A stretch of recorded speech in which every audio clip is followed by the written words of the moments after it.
Okay, so picture this. You're at a train station, Harbin, China, way off the usual tourist track. You think you've missed your train. Oh, wow. Yeah. And then, bam, you bump into this Canadian couple, Justin and Tara, on bicycles, of all things. Bicycles in Harbin, that's something. Right. And that chance encounter, it just completely changes things. It's a real story from one of our sources, and it really, it grabbed me. Because it hits that big question, doesn't it? Exactly. How do we figure out our path? Where we're supposed to be going? That sense of direction, or maybe God's plan, as some people frame it. Yeah, exactly. And that's what we're diving into today, looking at that whole idea of divine guidance, especially for those big life decisions, using all the fantastic material you sent us. And what's striking about that Harbin story is just how, well, unpredictable it is. Totally. Lost bikes, suddenly they're offered teaching jobs. Mm-hmm. It wasn't their plan A, B, or probably even C. No way. It shows how life often throws curveballs, right? It's not always this neat roadmap we imagine. Absolutely. And the sources you've shared, they're really rich. Lots of personal stories, mainly from people in missionary work, thinking about these exact things. Yeah, it's a real mix. Anecdotes, reflections on faith, some really practical advice from people who've, wrestled with finding their way. So our goal today is to kind of unpack all that, pull out the key themes, the useful bits, hopefully give you some different angles to think about without it feeling like information overload. Right. We want it to be helpful. Essentially, we're looking at how people have tried to find that sense of purpose, that direction, especially when they're stepping into something new or unknown. And even though a lot of the examples come from missionary context, The underlying ideas, the principles, I think they apply much more broadly. Big life choices, career changes, you name it. okay, let's get into it. Starting with that idea you mentioned, the path isn't always straight. Like Proverbs says, we make our plans. But our steps are guided elsewhere, yeah. Justin and Tara in China, that's a perfect illustration. They had one goal, one expectation. And then life, or maybe something bigger, presented something totally different. It really highlights the need for flexibility, doesn't it? Adaptability. Yeah, the sources even mention the Apostle Paul in Acts, how he had to pivot, change course based on what was happening. Right. It suggests that maybe being willing to detour from our plan is actually part of finding the right path. Okay, so if we accept that it might be unpredictable, how do we even start figuring things out? Where do we look for clues? Well, the sources seem to point towards three main areas. We could maybe call them the 3 C's: conviction, counsel, and circumstances. The 3 C's. I like that. Right. Let's start with conviction. What does that really mean? It's not just a hunch, is it? No, definitely not just a whim. It's described as something deeper, growing out of really engaging with your core beliefs. Like through study, prayer, reflection. Exactly. Reading texts that are important to you, spending time in quiet thought, listening to teachings, considering your mission or purpose. It's an internal sense, a growing feeling that a certain direction just fits with what you believe most deeply. Okay, that makes sense. An inner alignment. Then counsel. Why is that so important? Well, it's easy to get lost in your own head, isn't it? We all have blind spots, biases. Definitely. So seeking advice, maybe even prayer, from people you really trust, people who are spiritually mature, who you respect, that's highlighted as really vital. It gives you that outside perspective. And accountability, yeah. Yeah. Plus, the wisdom of people who might have gone through something similar. Right. Okay, so conviction, counsel. And the third C is circumstances. Yes, the practical stuff, the opportunities, the open doors, Yeah. like Justin and Tara's unexpected teaching jobs. But there's a warning here, right? Don't just chase the shiny object. Precisely. The sources are pretty clear. Circumstances matter, they can be confirming signs, but they shouldn't be the main driver. So don't let them override that inner conviction or the wise counsel you've received. Exactly. Take practical steps. Yes, contact organizations, maybe do a short-term exploratory trip, talk to people already doing what you're considering, but keep those actions grounded in that deeper sense of calling and the input from trusted advisors. Okay, this is where one source introduces a really striking idea. Mark Huddleston suggests guidance should actually be quite clear, unmistakable almost. Yeah, he uses that analogy of a father telling his kid what he wants done, like mowing the lawn. Right, you don't usually need a secret decoder ring to figure that out. His point is, if you're constantly twisting yourself in knots trying to interpret vague feelings or ambiguous signs, maybe that's not the clear guidance he's talking about. Interesting. So what's the key to getting that clarity, according to him? It comes back to relationship, a close personal connection with God in his context. tuning out the noise, the distractions that block that communication. It's not just asking, it's creating space to actually hear. Removing the static, you could say. Which ties back to what you said earlier. It's not just about finding an answer, but about deepening your understanding of your own core values. Exactly. Now, another perspective we see from Jack Volkel frames it a bit differently, more like a gradual process. Less like a sudden announcement, more like a journey. Yeah, a journey of trust, relying on that higher power. It echoes that Proverbs idea again. Trust in the Lord, acknowledge him, and he will direct your paths. So it unfolds step by step as you move forward. That seems to be the idea. You Oh. act based on what you understand now, stay open, and the next step becomes clear. And the more you understand your core principles. The easier it is to see what aligns with them. Yes, makes sense. Now, Amy Carmichael, wow. She brings a real intensity to this, especially for anyone thinking about missionary work. Her questions are tough. Oh, absolutely. Really probing. Yeah. Do you desire a crucified life? She asks, which in her context means a life of deep self-sacrifice for others. Yeah. Is the prospect of hardship attractive? Are you willing to do whatever helps most, even the unseen, unglamorous stuff? They cut right through any romantic notions, don't Good. they? It's about raw commitment, prioritizing others' needs above your own comfort or ambition. It really forces you to examine your motives. Definitely. And then you have Jim Elliot's famous line. You can't steer a parked car. I love that. Me too. It's so practical. The idea is you have to start moving, even if it's just tentatively, in the direction you think is right. Take that first step in faith. Exactly. Trusting that guidance will come as you're in motion. It connects Yeah. seeking direction with actually doing something. Not just waiting for perfect clarity before lifting a finger. Right. Which leads to another angle in the sources. Sometimes guidance comes simply from seeing a need. And realizing, hey, maybe I can help with that. Yeah. You see a problem, you feel a growing desire to get involved, you have the skills maybe, and there's a sense of peace about stepping into that gap. So less of a dramatic calling, more of a practical response. It involves recognizing your gifts, your passions, and seeing where they intersect with the world's needs. And there's an element of surrender, too. How so? Being willing to go where you're needed, not just where you want to go. One source used the analogy of being drafted for service rather than interviewing for your preferred role. Ah, drafted, like you're chosen for a specific need based on your skills rather than picking your dream job. Precisely. It's about readiness to serve where the need is greatest, And then there's the advice that sounds almost too simple. which is, Just ask. Ask for guidance. And then pay attention. See if doors open. yeah. It sounds basic, but maybe profound. It requires being genuinely open and observant. Actively looking, listening, being ready to notice those opportunities when they appear, they might be the answer. It's about cultivating that attentiveness. Okay, let's pivot slightly. What about the roadblocks? The things that make you doubt or want to give up? Opposition is a big one. Yeah, and the sources talk about how sometimes the toughest opposition comes from unexpected places. Like friendly fire. From family, friends, church leaders even. People you expected to be supportive. Exactly. That can be incredibly discouraging. The advice given is pretty consistent, though. Stand firm. In your conviction, your faith. Yes, in your conviction, your core beliefs, your commitment to the path you feel led towards. Try to resist the negativity. Understand that opposition can even be part of the process sometimes. And what about internal opposition? Self-doubt, that voice saying, who are you to do this? Oh yeah, that's almost universal, isn't it? Yeah. One person, Nathan in Albania, shared something really interesting. What was that? He said his own struggles with doubt actually pushed him to rely more on God, less on himself.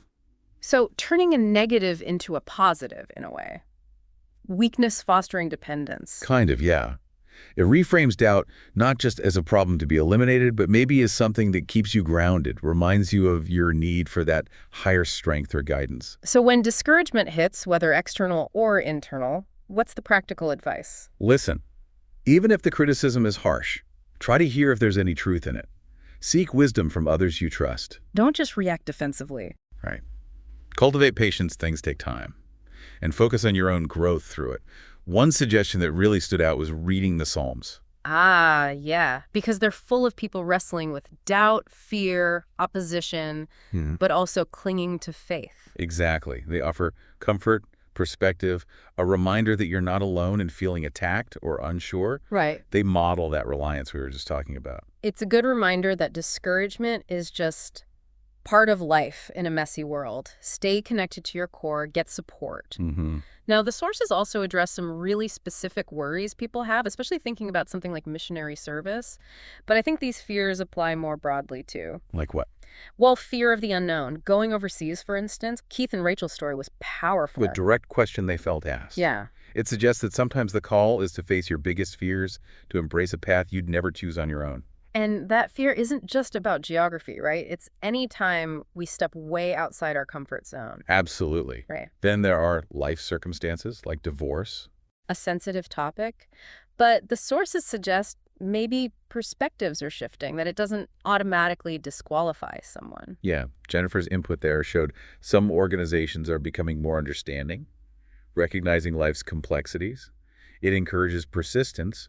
Don't assume it's impossible. Which speaks to second chances, new beginnings in many areas of life. Definitely. And what about health issues? Also, not necessarily a barrier, apparently. People with health problems, even disabilities, are serving effectively. That's really encouraging. It's about finding the right fit, the right organization that can support you. Focus on what you can do. Right. It shifts the focus from limitations to abilities. What about age? Feeling like you've missed the boat. Ah, the over 40 concern. Jeff's story is great here, a second career missionary. It highlights how maturity, life experience, that's incredibly valuable. Absolutely. And resources like Finisher's Project specifically help people in that situation. It challenges that idea that you have to start young. Yeah, your skills from a whole other career can be exactly what's needed. Okay, what about past mistakes? Regrets, failures? The sources actually frame that as potentially positive. Having gone through stuff can build empathy, Maybe understanding. more relatable, maybe. Could be, but there's a caution. Don't use a new venture like missions or a big life change just to run away from unresolved issues. Ah, right. Need for humility, accountability, maybe mentorship. Face the past, don't just flee it. Exactly. Learn from it. And even, say, limited education. Doesn't seem to be a deal breaker either. We heard from Paul, who dealt with dyslexia and Moises.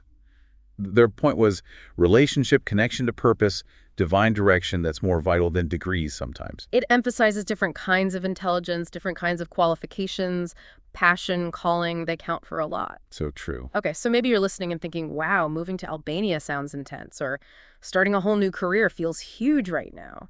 What if you don't feel called to something that dramatic? Well, the sources are clear. There are many ways to be involved, to contribute. It's not all or nothing. Like being a sender, that idea from Neil Pirolo. Yeah, providing the support. Financial, prayer, encouragement. He uses that baseball team analogy. Right, not everyone is the pitcher or the star hitter. You Yeah. need the coaches, the trainers, the fans in the stands. Exactly. The senders are just as crucial as the goers. It's a team effort. And you can also serve internationals right where you live, students, refugees. Or support the missions work happening through your local church or community group, or even work at the home office of a mission agency. Lots of vital support roles there, Logistics, admin, communications. all essential. And if you have specific professional skills, tech, medical, education, business, You might be able to integrate those, like through organizations such as Global Opportunities. yes, finding ways to use your existing expertise for a broader purpose. Lots of possibilities beyond the traditional mold. Okay, but let's say you do feel a pull towards a new area, a new focus. How do you figure out where? The specific place or people group? Ah, the location question. The sources show variety here, too. Some people seem to have a lifelong focus, like Hudson Taylor with China. But others, like C.T. Studd or the Apostle Paul, their paths were more fluid. They went different places over time. Exactly. So the advice isn't necessarily wait until you know the exact city. Be open. One really interesting idea came from Ralph Winter. He suggested focusing first on finding the right team. The right group of people, the right organization to partner with. Yeah, he felt aligning with the right supportive community was maybe even more important initially than knowing the final destination. Find your tribe first. That makes a lot of sense. And then there's Bill Stern's idea about God-given curiosity. Pay attention to what sparks your interest. Specific people groups, regions, issues. That curiosity might be an initial nudge, a pointer. Don't ignore what naturally draws your attention and concern. So self-reflection again. What are you passionate about? What skills do you have? What kind of role could you see yourself in? And using resources like the book Operation World was suggested to just get a broader picture of global needs and different cultures. Could spark something, yeah. Or just looking at where the need seems greatest. That's another perspective, offered deliberately choosing places with fewer resources, less support, where the impact might be particularly significant. A call to the toughest places, maybe? Potentially, yes. Okay, what about dipping your toe in the water? Short-term trips. Are they helpful for figuring things out? Mixed views in the sources, actually. Some people, like Mike, found them really useful. For trying out roles, confirming that longer-term sense of direction. Exactly. Get a feel for it on the ground. Some even suggest making it a longer short-term trip, like several months, for a deeper experience. Get past the initial culture shock or excitement. Right. Others, like Jim Hogarth, advise being more strategic. Don't just go anywhere. Pick a trip that will answer specific questions you have about a potential long-term commitment. Targeted reconnaissance, almost. Yeah. And then Merle suggested, hey, if you feel pretty strongly called already, maybe just skip the short-term stuff and go for it. Dive right in. If the conviction is really clear, perhaps. So different approaches work for different people. Which brings us, I guess, to timing. That feeling of, is it time yet? Or why is this taking so long? Ah, yes. Divine timing. The anecdotes here really emphasize that God's timetable isn't always ours. Corinne's story, waiting years.